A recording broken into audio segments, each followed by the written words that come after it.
Eh bien salut tout le monde, c'est Oe, Manga Animation, j'espère que vous allez bien. De mon côté, ça va super. Donc on se retrouve pour un nouveau concept que j'ai inventé parce que j'ai essayé de voir si d'autres youtubeurs avaient fait ça, mais apparemment ça n'a pas été le cas, en tout cas en France. Donc c'est un concept tout simple, ça s'appelle l'arc-en-ciel manga, et pour chaque couleur de l'arc-en-ciel, je vais vous présenter un manga qui a une couverture de cette couleur et vous en parler. Donc c'est un concept que j'aimerais, pourquoi pas, que d'autres youtubeurs reprennent pour que eux aussi puissent donner donc leurs œuvres selon le thème de couleur. Ça pourrait être, je pense, assez sympa qu'on puisse tous découvrir des œuvres. C'est des vidéos assez courtes, c'est pas voilà pour s'étaler sur une œuvre complètement, mais c'était pour lancer un petit concept assez, je pense, rigolo pour l'été, donc n'hésitez pas à le reprendre. Donc on va commencer tout de suite. Moi j'ai fait ma petite sélection des 6 couleurs de l'arc-en-ciel. Donc il y a le violet, le bleu, le vert, le jaune, le orange et le rouge. Donc voilà, 6 couleurs, 6 mangas, 6 séries différentes. J'ai essayé un petit peu de trouver des séries qui sortaient de l'ordinaire, et donc je vais vous les présenter tout de suite. Et bien du coup, pour le violet, on va commencer avec Devil's Line. Donc là, il s'agit, je crois, voilà, c'est du volume 6, donc ça c'était sorti aux éditions Big Kana. Et c'est un manga de Ryo Haneda qui s'est terminé en 14 volumes. Donc moi, c'est une série que j'apprécie pas mal. Si vous aimez, je pense, le style vampire, il y a quand même une part aussi de romance qui est installée dans ce manga. C'est quand même assez violent, il y a des scènes qui ne sont pas pour tout public, je pense. Mais en tout cas, moi, c'est un manga que j'apprécie beaucoup, alors que je ne suis pas forcément fan des vampires. Mais en tout cas, voilà, c'est une série qui m'a plu pour son trait de dessin, ces personnages qui sont assez intéressants, bien développés. Dès le début, on a quand même certains enjeux qui sont posés, donc c'est ça que j'aime bien dans les mangas, quand on sait où on va, même s'il y avait quand même pas mal de surprises. Donc voilà, pour la couleur violette, j'ai sélectionné Devil's Line. En bleu, j'ai été obligé parce que voilà, c'est un manga que j'apprécie beaucoup. Il s'agit de Baki. Donc, à savoir, je préfère le manga que l'animé parce que même si bon, l'animé a été quand même assez sympa, je préfère quand même ce trait de dessin assez marqué des personnages sur le manga. Comme vous vous en doutez, c'est un manga de baston avec pas mal de personnages, tous avec des carrures assez impressionnantes et disproportionnées.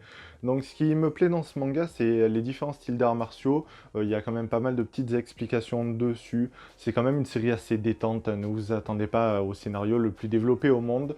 Donc malheureusement, nous, on n'a eu que cette saison-là de Baki, alors qu'au Japon, il y en a eu pas mal. Mais si ça vous intéresse, il existe un premier animé que vous pourrez trouver, je pense, sur Internet assez facilement, qui s'appelle, je crois, Baki Grappler, quelque chose du genre, qui fait environ 50 épisodes et qui pose les bases du manga et donc de l'animé. Donc voilà, moi, Baki, j'aime beaucoup son personnage, c'est assez intéressant.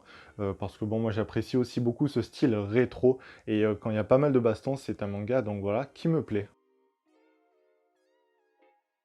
Pour la couleur verte, j'ai décidé de vous parler de Initial D. Donc là, c'est le volume 4. C'est une série, je crois, qui s'est terminée en 47 ou 48 volumes. D'ailleurs, j'ai oublié de le préciser, mais Baki s'est terminé en 31 volumes. Donc voilà, Initial D, j'aime beaucoup. Si vous aimez, je pense, les sports mécaniques, donc là, c'est des courses automobiles de rue avec des parcours, mais de folie, des personnages qui sont aussi intéressants. Ce qui est assez drôle, c'est que donc nous, on suit ce personnage-là, et la particularité, c'est que lui, ben, il ne pense pas forcément être le meilleur pilote au monde. Pour lui, c'est juste son père qui lui demandait d'aller livrer du tofu la nuit, et même quand il n'avait pas le permis, attention, ne le refaites pas. Mais voilà, et pour finir sa tâche au plus vite, ben, du coup, il conduisait de mieux en mieux, on va dire, et donc c'est ce qui fait de lui un pilote d'exception, alors qu'il n'y connaît pas grand-chose en voiture. Donc voilà, il y a pas mal de clans, de courses de voitures, c'est assez impressionnant, et aussi ce que j'aime bien, c'est qu'il parle des modèles de voitures, qu'est-ce que c'est, etc. On apprend pas mal de choses. Donc bon, faut s'accrocher quand même au style graphique qui est assez particulier, je trouve. Il ne plaira pas à tout le monde, ça j'en suis conscient. Mais en tout cas, moi, c'est un manga que j'apprécie énormément. Parce que franchement, on a de réelles sensations de vitesse quand il y a ces courses. Je trouve ça mais super impressionnant. On est vraiment bien pris dedans. Le scénario est bien posé aussi. Donc voilà, Initial D, une série que j'apprécie beaucoup. On va sortir une nouvelle fois de l'ordinaire avec Pumpkin Scissor, et donc là c'est son volume 6. Donc voilà, Pumpkin Scissor, c'est une série qui n'est pas très connue, c'est aux éditions Pika. Et sûrement vous dites, mais qu'est-ce que c'est? Donc malheureusement, moi je ne pourrais pas trop vous en parler parce que je l'ai acquéri, on va dire, récemment. Et vu que j'avais pas mal de retard sur mes lectures. Mais voilà, donc Pumpkin Scissor, moi ce qui me plaît dans cette série, c'est qu'il y a un style graphique qui me fait penser un petit peu à Full Metal Alchemist. Vous vous demandez pourquoi? Bah, c'est un petit peu ce trait de personnage assez fin et une histoire, on va dire, en guerre un petit peu. Donc nous, on va suivre une personne qui arrive après la guerre, qui rejoint une unité de surveillance. Et c'est des personnes qui donc vont sur le terrain pour éviter un petit peu tout abus. Donc le début c'est assez décalé, mais dès le début on sent qu'il y a quand même quelques mystères sur cette personne qui vient de rejoindre. Donc bon, là il n'est pas sur la jaquette, mais sûrement je vous l'afficherai juste ici avec son volume 1 où là on le présente.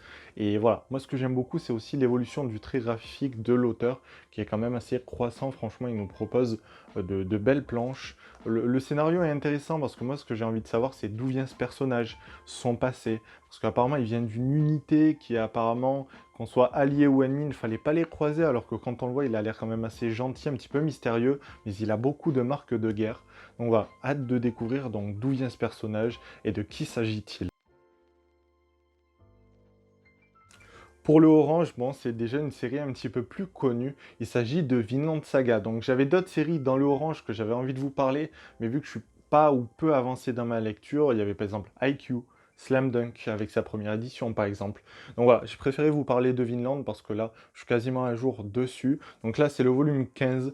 J'apprécie beaucoup les jaquettes de Vinland Saga. Donc pour ceux qui ne connaissent pas, c'est une histoire basée sur les Vikings. Et ce qui me plaît beaucoup dans ce manga, c'est qu'on va dire il y a deux phases. La saison 1, donc si ça vous intéresse, est également sortie en animé qui marque la première phase. Et cette saison 2 qui est complètement différente. Donc peut-être que certaines décrocheront, mais moi ce que j'apprécie beaucoup, c'est plus une partie 1 sur la vengeance et une partie 2 sur la rédemption, l'évolution du personnage qui va grandir beaucoup mentalement, qui va avoir de nouveaux objectifs. C'est ça qui me plaît beaucoup dans ce manga. Un trait de dessin juste incroyable. Personnellement, j'ai autant apprécié la première que la deuxième partie, alors qu'elles sont complètement différentes. Il y a beaucoup de personnages qui évoluent aussi dans leur façon de penser, dans leurs objectifs. Ils se remettent beaucoup en question aussi, c'est ça qui m'a énormément plu. Donc voilà, je pense que Vinland Saga, si vous aimez les Vikings et des personnages vraiment bien développés, ça ne peut que vous plaire.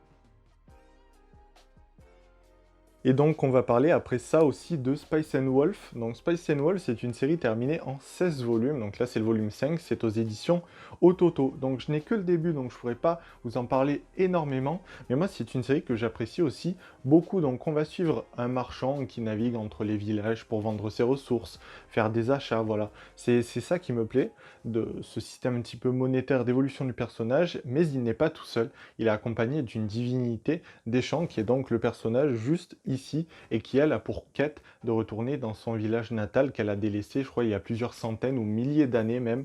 Donc voilà, moi c'est ça que j'aime beaucoup, c'est ces deux personnages qui ont deux objectifs différents, leur relation qui va aussi un petit peu évoluer et un trait de dessin assez léger. Mais quand je dis léger, c'est plus pour sa beauté, je trouve, c'est franchement un trait de dessin moi aussi qui me plaît beaucoup, donc il faut vraiment que je m'achète la suite parce que ça m'a beaucoup plu. Donc je pense que si vous aimez les séries qui sont assez douces avec des personnages aussi intéressants, je pense que ça pourrait vous plaire. Et bien c'était ouais Manga Animation, j'espère donc que ce concept vous aura plu. Peut-être que je le ferai avec d'autres couleurs, je ne sais pas exactement, ça pourrait être je pense assez intéressant. N'hésitez pas à le reprendre sur votre chaîne, vous pourrez me le dire aussi en commentaire, m'envoyer un message ou même rejoindre le Discord, parce que moi on pourra du coup comparer un petit peu les vidéos, voir ce que vous avez présenté selon ces couleurs. Je pense que ça pourrait être assez intéressant. N'hésitez pas à vous abonner si ce n'est pas déjà fait, à mettre un j'aime si la vidéo vous a plu, et puis on se dit à la prochaine. Aussi, avant de finir la vidéo, il y a un petit mot-clé qui est caché quelque part sur l'écran,